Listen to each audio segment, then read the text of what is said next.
સમાચારોની શરૂઆત કરતા પહેલા એક નજર કરીએ આજના મુખ્ય સમાચાર પર।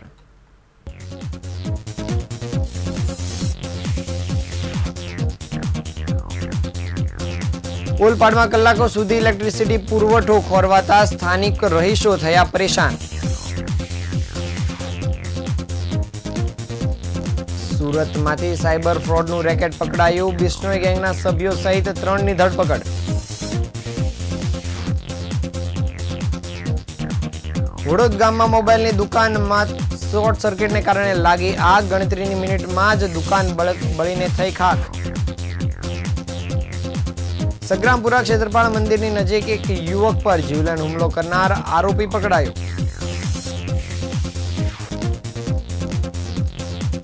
સરથાણામાં હિટ એન્ડ રનની ઘટના સામે આવી, કાર ચાલકે રત્ન કલાકારને અડફેટે લેતા મોત।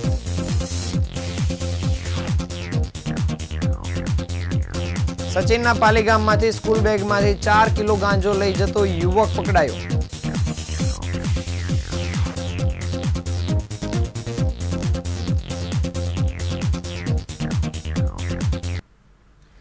સુરતના ઓલપાડ નજીક આવેલા અટોદરામાં ડીજીવીસીએલના વીજ ધાંધિયાથી લોકો પરેશાન થઈ ઉઠ્યા છે। ઇલેક્ટ્રિસિટી ડૂલ થવાનો મુદ્દો સામાન્ય બની ગયો હોય તેમ રીતે પાવર કટ થઈ રહ્યો છે।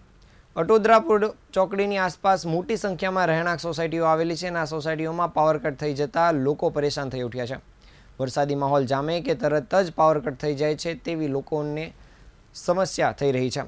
પવન અને વરસાદની સાથે પાવર કટ થઈ જાય છે, જેથી લોકો આ મુદ્દે અવારનવાર તંત્રને રજૂઆત કરી ચૂક્યા હોવા છતાં હજુ સુધી કોઈ નિરાકરણ આવ્યું નથી।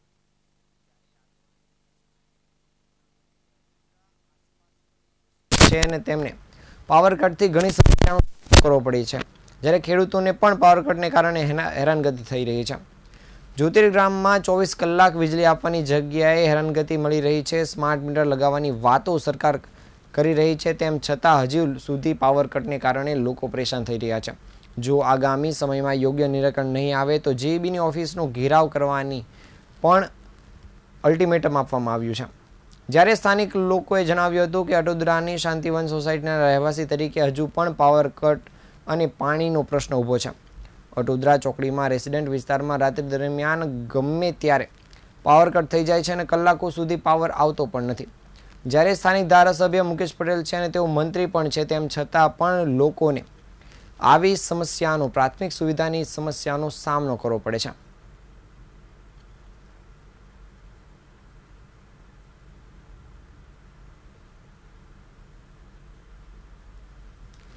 સુરત સહિત દક્ષિણ ગુજરાતમાં ચોમાસું બેસી ગયું છે, ત્યારે ભારે પવન સાથે શહેરના અલગ અલગ વિસ્તારમાં વરસાદી ઝાપટાનો અનુભવ લોકો કરી રહ્યા છે। આ વરસાદ અને પવન સાથે શહેરના કેટલાક વિસ્તારમાં વૃક્ષો ધરાશાયી થવાની ઘટનાઓ પણ સામે આવી રહી છે, તો બીજી તરફ શહેરમાં લોકો માટે મૂકવામાં આવેલા બિલબોર્ડ્સ પણ હવે ધરાશાયી થઈ રહ્યા છે, જેને કારણે પાલિકાની બેદરકારી સામે આવી છે। પાલિકા દ્વારા એક વખત બિલબોર્ડ્સ મુકાયા બાદ તેની તકેદારી ન લેવામાં આવતા તકલાદી બની ગયેલા બિલબોર્ડ્સ હવે ધરાશાયી થઈ રહ્યા છે। જો કે આ ઘટનાના સમયે કોઈ જાનહાનિ થવા પામી નથી। સુરતના અલગ અલગ વિસ્તારમાં તૈયાર કરવામાં આવેલા બીઆરટીએસ સ્ટેશન નજીક સુરત મહાનગરપાલિકા દ્વારા અલગ અલગ વિસ્તારો તરફ જવા માટેના મોટા અને મહાકાય બ્લુ કલરના બોર્ડ તૈયાર કરવામાં આવ્યા છે, જેમાંનું એક બિલબોર્ડ આજે ધરાશાયી થઈ ગયું હતું। સુરતના ઉધના મગદલા રોડ પર આવેલા અનુરોધ દ્વાર નજીકમાં ઈશ્વર ફાર્મ નજીકના અચાનક આ બિલબોર્ડ ધરાશાયી થયું હતું। સામાન્ય રીતે અહીંથી દિવસ દરમિયાન તેમજ રાત્રિ દરમિયાન મોટી સંખ્યામાં વાહનો પસાર થાય છે, પરંતુ આજે જ્યારે બિલબોર્ડ ધરાશાયી થયું ત્યારે વાહનોની અવરજવર ઓછી રહેતા સદનસીબે કોઈ જાનહાનિ થવા પામી નથી। જો કે શહેરના જુદા જુદા વિસ્તારમાં આ પ્રકારના બીઆરટીએસ સ્ટેશન નજીક આવા બિલબોર્ડ્સ મોટી સંખ્યામાં આવેલા છે। આવા તકલાદી બની ગયેલા બિલબોર્ડ્સ હજી સુધી અડીખમ ઊભા હોય ત્યારે વરસાદી માહોલ વચ્ચે કોઈ પણ પ્રકારે દુર્ઘટના બની શકે તેમ છે। તે સમયે પાલિકા પોતાની બેદરકારીમાંથી જાગે તે પહેલાં જ જાગીને આવા બિલબોર્ડ્સની તપાસ કરીને આગળ કામગીરી કરે તે યોગ્ય રહેશે, નહીંતર ભવિષ્યમાં આવા ધરાશાયી થતા બિલબોર્ડ્સ અનેક લોકોને જાનહાનિ પહોંચાડી શકે તેમ છે।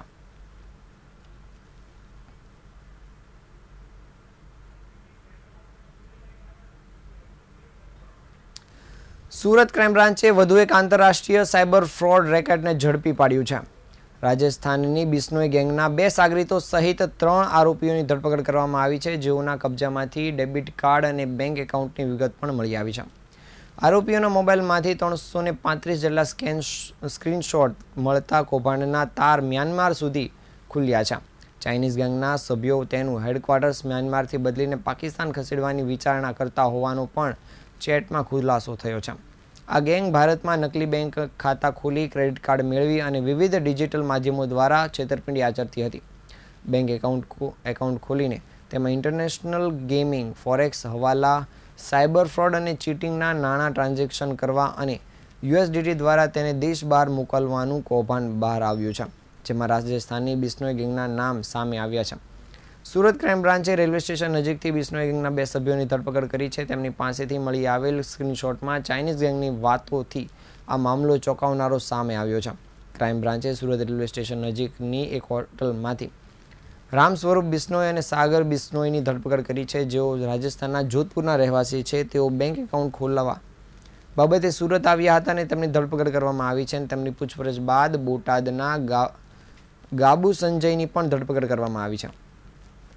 આ સમગ્ર મામલે અત્યાર સુધીમાં 3 આરોપીઓની ધરપકડ કરવામાં આવી છે અને અન્ય 3 લોકોને વોન્ટેડ જાહેર કરવામાં આવ્યા છે. અને આ કેસમાં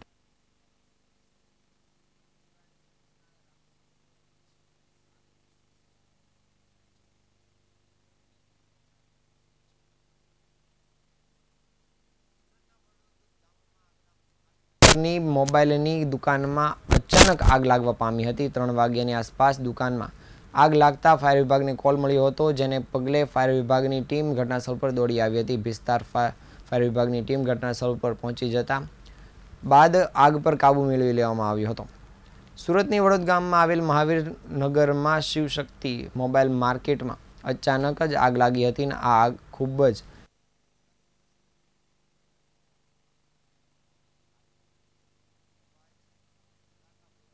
આજુબાજુના લોકો જાગી ઉઠ્યા હતા. જ્યારે મોબાઈલની દુકાનમાં લાગેલી આ ગણતરીની મિનિટોમાં જ પ્રસરી ઉઠી હતી. દુકાનમાં રાખવામાં આવેલા મોબાઈલની બેટરીનો બ્લાસ્ટ થતા જ હોવાના દ્રશ્યો પણ સામે આવ્યા હતા અને દુકાનમાં ધડાકો થયો હોય તેવા દ્રશ્યો સ્પષ્ટ દુકાનની આસપાસ ઉભેલા લોકો એ જોયા હતા, જેને પગલે લોકોમાં ડરનો માહોલ છવાઈ ગયો હતો. જ્યારે આ દુકાનમાં આગ લાગ્યાની જાણ થતાં જ ફાયર વિભાગની ટીમ ઘટનાસ્થળ પર દોડી ગઈ હતી અને ફાયર વિભાગની ટીમ દ્વારા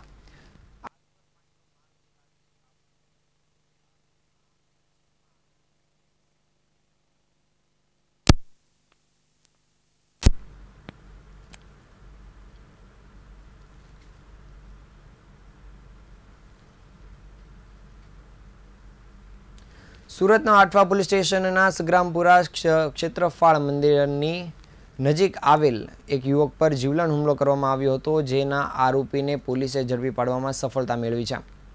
આ અંગે ડીસીપી વિજયસિંહ ગુજ્જરે જણાવ્યું હતું કે સુરતના આઠવા પોલીસ મથકમાં તારીખ 11 જૂનના રોજ ઈશ્વર ઉર્ફે જહાંગીર કોળીની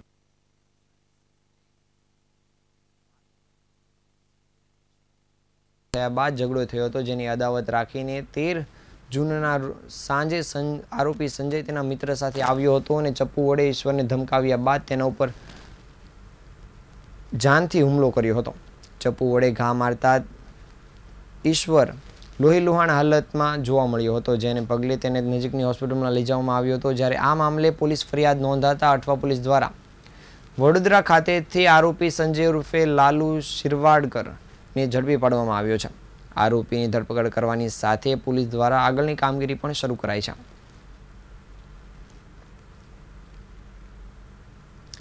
સુરતમાં સરથાણા જકાતનાકા અતિથિ રેસ્ટોરન્ટની સામે બાઇક પર જતા રત્ન કલાકારને કાર ચાલકે અડફેટે લેતા ગંભીર ઈજાને પગલે તેનું મૃત્યુ થયું છે. યુવક સરથાણા ખાતે આવેલા નિર્મળ નગરમાં મંડળના પૈસા ભરવા માટે જતો હતો ત્યારે અકસ્માત નડ્યો હતો. આ સમગ્ર ઘટના સીસીટીવી કેમેરામાં કેદ થઈ જવા પામી છે. સરથાણા પોલીસ દ્વારા હિટ એન્ડ રનનો ગુનો નોંધીને કાર ચાલકની શોધખોળ પણ શરૂ કરવામાં આવી છે. મૂળ અમરેલી જિલ્લાના સાવરકુંડલાના વતની અને હાલ સરથાણા યોગી ચોક ખાતે આવેલા યોગીધારા સોસાયટીમાં 39 વર્ષીય રાજેશ ઉકાણી પરિવાર સાથે રહેતા હતા અને હીરાના કારખાનામાં રત્ન કલાકાર તરીકે નોકરી કરતા હતા.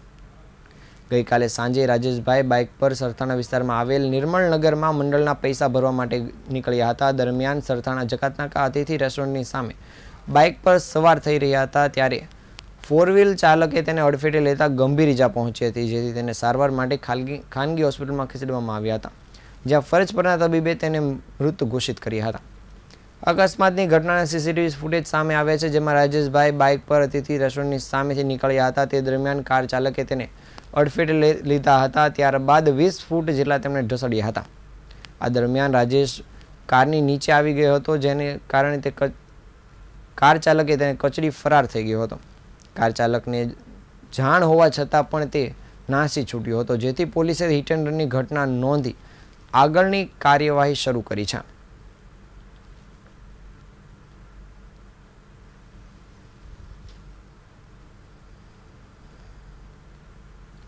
સુરત પોલીસ દ્વારા no drugs in Surat city અભિયાન હેઠળ કામગીરી કરવામાં આવી રહી છે, જે અંતર્ગત ડ્રગ્સ અને ગાંજા સહિતના નશાકારક પદાર્થો વેચનારા સામે આકરી કાર્યવાહી કરાઈ રહી છે.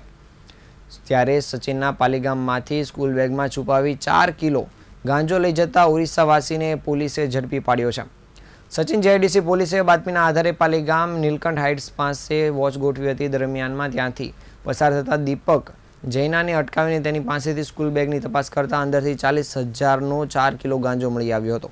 પોલીસે ગાંજા સાથે 46,000નો મુદ્દામાલ કબજે કર્યો છે. પૂછપરછમાં દીપકે આ ગાંજાને ઓડિશાથી શંકર પાસેથી મંગાવ્યો હોવાની અને છૂટકમાં વેચતો હોવાની કબૂલાત કરી હતી. પોલીસે હાલ દીપક સામે એનડીપીએસનો ગુનો નોંધી શંકરને વોન્ટેડ જાહેર કરવાની સાથે આગળની કામગીરી શરૂ કરી છે.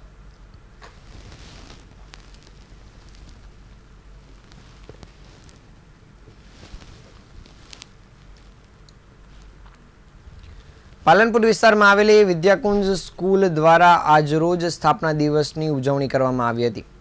સ્કૂલના શાળાના આચાર્ય, શિક્ષકો અને વિદ્યાર્થીઓ દ્વારા ખૂબ જ હર્ષોલ્લાસ સાથે સ્થાપના દિવસને મનાવવામાં આવ્યો હતો. વર્ષોથી શાળાના સ્થાપના દિવસે શાળામાં બ્લડ ડોનેશન કેમ્પનું આયોજન કરવામાં આવે છે, ત્યારે આજરોજ પણ ખૂબ ઉત્સાહ સાથે બ્લડ ડોનેશન કેમ્પનું આયોજન કરવામાં આવ્યું હતું. ચાલુ વર્ષે પણ શાળા દ્વારા આ બ્લડ ડોનેશન કેમ્પ યોજાયો હતો અને જેમાં કુલ 100 બોટલ રક્ત એકત્રિત કરવામાં આવ્યું હતું. રક્તદાન કરનાર રક્તદાતાઓને શાળા દ્વારા તુલસીનો છોડ આપી અને તેનું જતન કરવાની પ્રેરણા આપીને તેમનું સન્માન કરવામાં આવ્યું હતું. તેમજ રક્તદાન કેન્દ્ર દ્વારા મોમેન્ટો અને સર્ટિફિકેટ દ્વારા પણ તેઓનું સન્માન કરાયું હતું. વિદ્યાકુંજના સ્થાપક અને સ્વપ્નદ્રષ્ટા BS પટેલ સાહેબ, પ્રમુખ મણિભાઈ પટેલ તથા મેનેજિંગ ટ્રસ્ટી જયંતિભાઈ પટેલએ તમામ વિભાગના આચાર્ય તેમજ શિક્ષકોને અભિનંદન પાઠવ્યા હતા. મહેશભાઈએ સંકુલના શિક્ષકોને જણાવ્યું હતું કે વર્તમાન સમયના નવા પડકારો અને શિક્ષણમાં નૂતન અભિગમ, નૂતન પ્રયોગો અને નૂતન સંકલ્પ સાથે આપણે આગળ વધવાનું છે. તેમજ વિશ્વાસ છે કે વિદ્યાકુંજ પરિવારના તમામ સભ્યો વિદ્યાકુંજને પોતાનું ઘર, પોતાનું અંગ માનીને તેના વિકાસમાં હંમેશા ખૂબ ઉત્સાહથી સતત કાર્યશીલ રહે છે. 34મા વર્ષમાં મંગલ પ્રવેશ વખતે 33 વર્ષ દરમિયાન વિદ્યાકુંજમાં જે આચાર્ય મિત્રો, શિક્ષકોનું યોગદાન રહ્યું તેમને પણ યાદ કરવામાં આવ્યા હતા. મિતેન્દ્ર પટેલ, મારી શાળાનું નામ વિદ્યાકુંજ સ્કૂલ છે. આજે અમારી શાળામાં રક્તદાન કેમ્પનું આયોજન કરવામાં આવેલું છે. અમારી શાળાનો આજે સ્થાપના દિવસ છે. આજથી 33 વર્ષ પહેલા આ શાળાની સ્થાપના કરવામાં આવેલી હતી. આજે 34મા વર્ષમાં મંગલ પ્રવેશ કરી રહ્યું છે, ત્યારે પ્રતિવર્ષ અમારી શાળા એ સ્થાપના દિવસે બ્લડ ડોનેશન કેમ્પનું આયોજન કરતી આવી છે. આ વર્ષે પણ અમે 100 બોટલ એકત્રિત કરવાનો ટાર્ગેટ અમારો છે. અત્યાર સુધીમાં 50 બોટલ સુધી અમે એકત્રિત કરી લીધી છે. આ રક્તદાન દ્વારા અમે રક્તદાતાઓને એવો સંદેશ આપવા માંગીએ છીએ કે રક્તદાન કરવું એ મહાદાન છે અને રક્તદાનથી હજારો લોકોની જિંદગી આપણે બચાવી શકીએ છીએ. ત્યારે રક્તદાન કરવું જોઈએ અને બીજા પાસે કરાવવું જોઈએ. સાથે સાથે જે રક્તદાતાઓ છે એને અમે એક તુલસીનો ક્યારો આપીએ છીએ. આ હતા આજના સમાચાર. નવા સમાચાર સાથે ફરી મળીશું. ત્યાં સુધી રજા આપશો. નમસ્કાર.